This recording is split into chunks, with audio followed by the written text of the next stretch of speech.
Hai, apa kabar semuanya? Semoga kabar Anda baik-baik saja.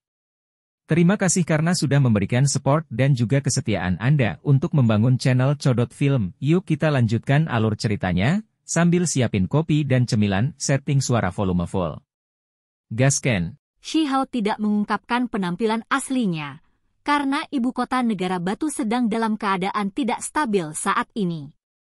Hanya sebulan telah berlalu sejak kakek 15 menyebabkan keributan besar, dan Shi Hao tidak tahu apa yang terjadi setelahnya. Dia harus bertindak hati-hati. Secara khusus, setelah dia menunjukkan kehebatannya di laut dan membunuh beberapa tubuh roh sesepuh, ada beberapa orang yang menginginkan dia mati. Jika mereka benar-benar memutuskan untuk menyelesaikan skor dengan dia, maka itu akan menjadi bencana yang lengkap. Seandainya orang-orang itu tahu dia akan datang ke sini, mereka pasti akan bergegas dan membunuhnya. Untungnya, pertempuran laut telah menyebabkan semua pihak menderita kerugian serius. Para ahli tertinggi semuanya pergi ke pengasingan, jadi mereka tidak akan menunjukkan diri mereka untuk jangka waktu tertentu. Tembok kota kuno terbuat dari logam dan berkilau dengan dingin, menyerupai kota-kota raksasa pada zaman dewa dan iblis. Itu agung dan luas. Seseorang akan diingatkan secara mendalam tentang ketidakberartian mereka hanya dengan berdiri di kakinya. Gerbang kota yang menjulang lebih tinggi dari gunung. Mereka mengeluarkan aura yang kuat, seolah-olah binatang buas kuno yang dingin terbaring di sana dan menghadap ke semua yang lewat. Shi Hao berdiri di bawah gerbang dan melihat tembok besar yang telah ada sejak zaman kuno. Dia bisa membayangkan betapa luar biasanya negara itu ketika didirikan, serta semua kejayaan yang dialaminya selama bertahun-tahun. Tahun-tahun mengalir seperti air, dan semua jenis bekas tertinggal di dinding pegunungan itu. Namun, itu masih berdiri kokoh dan tinggi seperti sebelumnya. Itu tidak runtuh setelah sekian lama. Jika tidak ada yang tak terduga terjadi, maka itu akan terus berdiri tegak sampai ibu kota runtuh. Ada banyak orang yang masuk dan pergi, dan semua jenis binatang buas menarik kereta dengan tergesa-gesa. Beberapa berasal dari rumah bangsawan, dan beberapa adalah pedagang dengan barang-barang dari semua tempat yang berbeda. Ada kerumunan massa yang bergerak masuk dan keluar, bahkan lebih banyak lagi di dalam kota. Tidak jelas berapa banyak orang yang masuk dan keluar setiap hari. Orang-orang bergerak seperti sungai, sepertinya tidak pernah berakhir. Meskipun Shi Hao lahir di sini, dia sama sekali tidak mengerti apa-apa tentang tempat ini. Lagi pula, dia masih kecil saat itu, bahkan belum berumur 1 tahun. Dia bahkan tidak pernah memiliki kesempatan untuk menjelajahi kota. Dia memasuki kota dengan emosi yang sangat rumit. Ini adalah tanah yang mulia, tempat berkumpulnya banyak pahlawan negara batu. Reputasinya tersebar luas. Kota itu ramai dengan aktivitas. Begitu dia masuk, sudah ada teriakan di mana-mana. Aliran orang bergerak dengan cara yang hidup, benar-benar memenuhi jalan utama. Sementara itu, ada banyak orang yang berbelanja di toko-toko di samping. Bisnis luar biasa, dengan kulit binatang, tulang berharga, obat-obatan tua, senjata, dan komoditas lain yang dipamerkan. Bahkan ada beberapa binatang buas yang mengaum di dalam struktur yang berkedip-kedip dengan cahaya simbol. Mereka semua terjebak di dalam kandang dan dijual. Jelas bahwa latar belakang para pedagang ini dalam dan tidak biasa. Kalau tidak, bagaimana mereka bisa menjual makhluk yang begitu kuat? Shi Hao berjalan masuk bersama dengan arus orang. Ini adalah kota terbesar yang pernah dia lihat, karena dia belum pernah melihat ibu kota negara sebelumnya. Dia tumbuh di pegunungan besar, dan bahkan saat menjelajah, dia hanya melewati beberapa kota besar, tidak ada yang sebanding dengan ibu kota negara batu. Dia mengikuti kerumunan dan memasuki jalan-jalan besar yang berbeda. Setelah segerombolan orang berpisah, teriakan itu akhirnya sedikit berkurang. Namun itu masih sangat hidup. Gadis rubah! Beberapa gadis rubah baru telah dibawa ke toko kami. Mereka semua cantik-cantik. Mereka seperti roh rubah dan sangat menawan. Jangan lewatkan kesempatan ini. Suara itu berasal dari kompleks bangunan yang tampak seperti istana. Strukturnya cukup tinggi dan megah, dan terletak di sisi jalan utama. Seorang gadis cantik dan genit sedang memberikan promosi penjualannya. Banyak orang berkumpul di sekitar tempat itu, dengan mayoritas laki-laki. Mereka semua mengintip ke dalam istana untuk melihat sekilas keindahan roh rubah. Shihao juga agak penasaran, jadi dia berjalan mendekat. Untuk dapat menangkap bahkan roh rubah, kekuatan keluarga pedagang ini benar-benar hebat. Itu menarik perhatiannya. Mereka adalah gadis rubah, tapi mereka bukan roh rubah. Meskipun mereka terlihat cantik, itu tidak seberapa dibandingkan dengan daya tarik SKS dari roh rubah sejati, kata sesuatu di antara kerumunan yang sepertinya tahu apa yang dia bicarakan.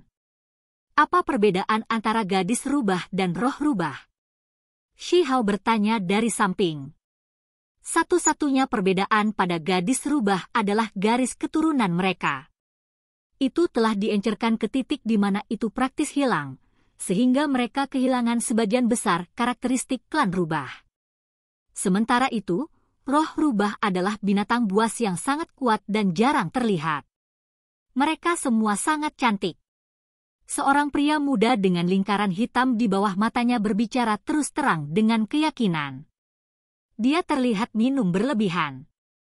Tiba-tiba, semua orang memperhatikan Shihao. Mereka melihat bahwa dia tidak setua itu, jadi mereka semua mengungkapkan ekspresi aneh. Adik laki-laki, dari keluarga mana kamu berasal? Jika Anda tertarik pada salah satu gadis rubah, beritahu saya. Saya akan segera mengirim mereka ke rumah Anda. Gadis cantik dan genit tersenyum dan dia berbicara. Shihao melihat ke dalam. Gadis-gadis rubah semuanya putih salju dengan penampilan yang tidak buruk.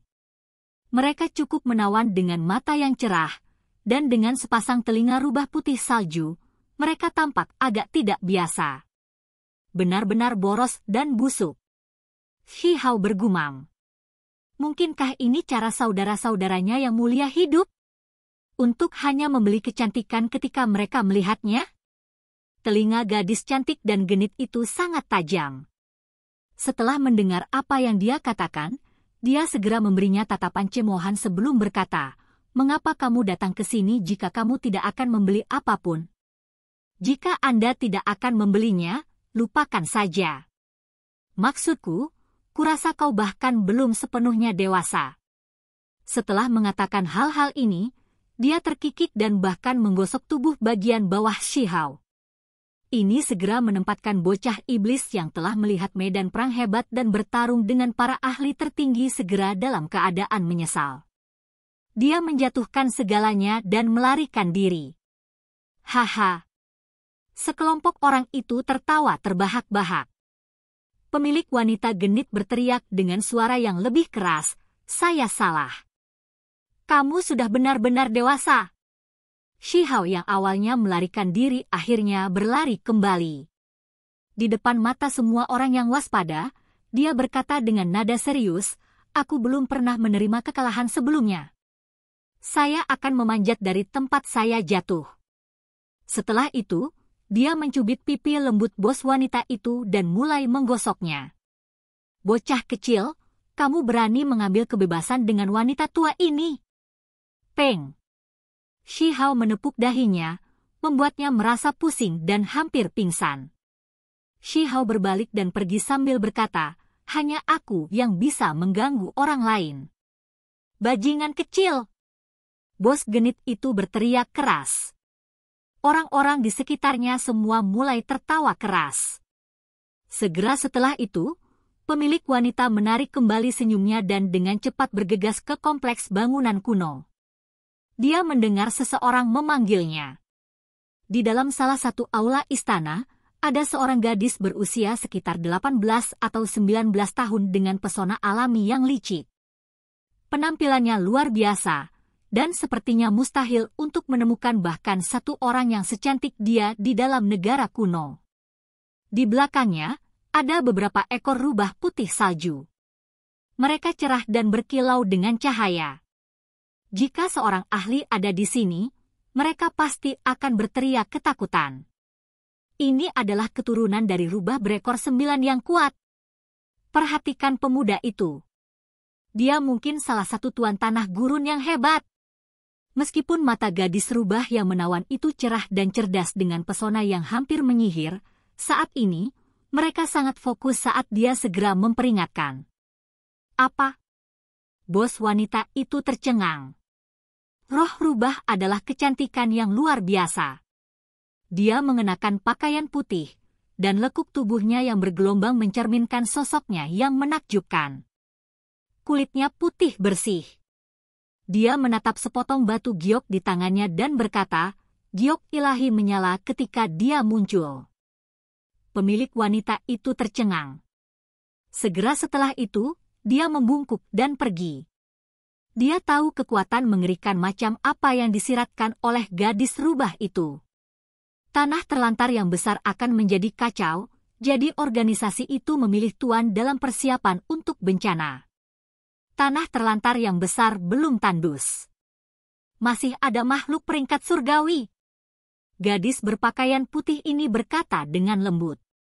Lengannya yang seperti lotus terentang. Mereka seputih salju dan berkilau, dan matanya jernih seperti air. Tatapannya memabukkan.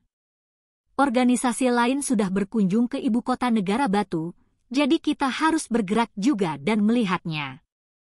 Meskipun tanah terlantar yang besar akan menjadi kacau, ini tetaplah sebuah negara pada akhirnya. Roh rubah yang cantik berkata pada dirinya sendiri. Jika orang lain mendengar ini, mereka pasti akan terkejut. Shi Hao tidak menyadari bahwa dia telah diperhatikan oleh kekuatan yang menakutkan begitu dia memasuki kota. Roh rubah misterius mampu melihat melalui potensinya yang luar biasa. Setelah berjalan jauh, pagoda kecil berkilau di rambutnya mulai bergoyang. Itu mengirim pesan kepadanya, mengatakan, baru saja, ada strip batu giok ilahi di dalam gedung itu. Dengan kata-kata ini diucapkan, bocah iblis itu segera terguncang. Pagoda kecil mengatakan kepadanya bahwa jika dia memperoleh 4 strip giok ilahi, maka itu akan memberinya kesempatan penggunaan lagi. Dia sangat heran. Hal-hal yang diminati oleh pagoda seperti batu giok putih ini benar-benar luar biasa. Dia tidak pernah berharap tempat ini memilikinya. Selain itu, dia mengerti dari pagoda kecil bahwa dia ditemukan oleh batu giok ilahi itu. Pihak lain tahu bahwa potensinya luar biasa, karena batu giok ilahi memiliki kemampuan misterius ini. Pada akhirnya, Shi Hao mengedarkan teks tulang dari catatan primordial sejati di dalam tubuhnya.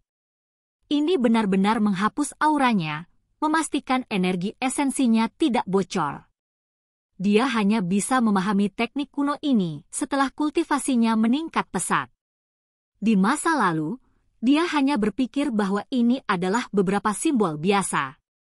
Ada banyak teks tulang yang direkam dalam catatan primordial sejati yang dapat memandu seseorang dalam kultivasi mereka. Beberapa dari mereka sangat eksentrik, dan memahaminya akan sama sulitnya. Ada beberapa kegunaan ajaib di dalamnya, tetapi tidak ada teknik berharga yang kuat. Shi Hao dengan cepat melarikan diri. Dia merasakan gelombang ketakutan. Dia baru saja memasuki ibu kota, namun seseorang telah memperhatikannya. Sepertinya dia harus sangat berhati-hati.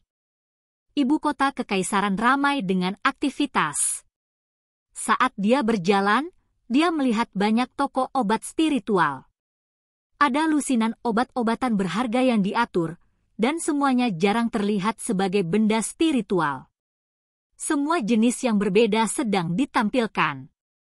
Setelah itu, dia kemudian melihat beberapa toko artefak berharga. Di dalamnya, ada senjata kuat yang mengambil dan mengirimkan cahaya warna-warni. Shi Hao berkeliaran tanpa tinggal di suatu tempat terlalu lama. Namun, dia dapat melihat situasi yang tidak stabil dari negara batu dari berbagai diskusi yang dia dengar. Makhluk dari pegunungan ilahi kuno benar-benar kuat, dan rumor mengatakan bahwa mereka akan memasuki ibu kota. SSST, pelankan suaramu. Hal-hal ini tidak dapat diucapkan secara acak. Saya belum mengatakan sesuatu yang penting. Saya hanya berbicara tentang hal-hal kecil. Sepanjang jalan, Shi Hao membuat sedikit kemajuan. Dia bisa mendapatkan banyak informasi. Kaisar manusia yang agung telah menyatakan peristiwa besar, sehingga beberapa makhluk dari pegunungan ilahi kuno mungkin juga bergegas. Ini adalah acara yang menguntungkan. Para pangeran dan putri yang telah berkultivasi di luar akan kembali, dan ini juga berlaku untuk pewaris raja-raja bangsawan yang agung. Rumor mengatakan bahwa mereka yang beribadah di bawah gerbang Archaic Divine Mountain akan kembali juga. Kali ini, ibu kota negara batu menyebabkan semua orang berkumpul. Semua pahlawan yang berbeda kembali, dan para elit ini akan tampil bersama. Para jenius dari semua keluarga yang berbeda akan kembali, jadi pasti akan ada sesuatu yang menyenangkan untuk dilihat. Saya sangat tertarik pada apa yang akan terjadi di antara para bangsawan yang tidak akur. Akan ada sedikit konflik antara para jenius. Sangat disayangkan Shi tidak ada di sini. Kalau tidak, itu akan lebih mengasyikkan. Dengan munculnya murid ganda, tidak ada yang bisa melawan. Belum tentu. Negara batu memiliki banyak bakat surgawi, dan selalu ada murid yang berkultivasi di luar. Bahkan ada seseorang yang memberi hormat kepada Archaic Divine Mountains, dan mereka belum kembali. Hanya surga yang tahu seberapa kuat orang itu. Selain itu, ini adalah pertama kalinya Kaisar Batu mengumumkan acara sebesar itu. Sisa negara batu juga akan mengirim sejumlah besar ahli, sehingga akan ada beberapa jenius yang akan tiba. Pada saat itu, mungkin ada pertempuran besar antara naga dan harimau. Aku pernah mendengar bahwa retakan di ruang angkasa telah terjadi di mana reruntuhan Heaven Mending Pavilion berada. Shi mungkin akan segera keluar. Hati Shi Hao tetap tenang. Ini benar-benar akan menjadi periode waktu yang bermasalah. Dia pasti akan melihat beberapa konflik besar selama kunjungan ke ibu kota ini. Oke guys, jangan lupa like, comment, share, and subscribe di channel Codot Film. See you next video. Peace out and bye-bye.